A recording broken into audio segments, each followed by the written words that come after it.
Монгол Соробан сургалтын төв хүүхэд багчуудыг Япон самбин Соробангийн сургалтанд урьж байна. Манай төв нь 3 дугаар зэргээс 1-р дантай өндөр чадвартай багш нартай мэрэгжлийн сургалтын төв юм. Монгол Соробан төв нь Япон зөвлөх багштай. Сургалт Япон стандартаар явагддгаараа ижил төстэй сургалтын төвүүдээс давуу талтай. Манайха Японы өндөр чансаатай Соробангийн олимпиадад оролцох чадвартай сурагчдыг бэлтгэн гаргадаг бөгөөд тус төвийн сурагчид Японд зуны сургалт аялалд оролцсон Соробангийн төвшин тогтоох шалгалтанд хамрагддаг.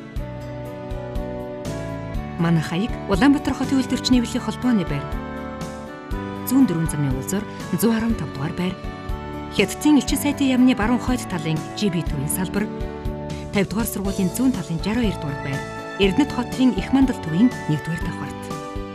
Хүсэл мөрөөдөлтэй, эрдэм мэдлэгтэй Монгол хүүхэд Монголын ирээдүй.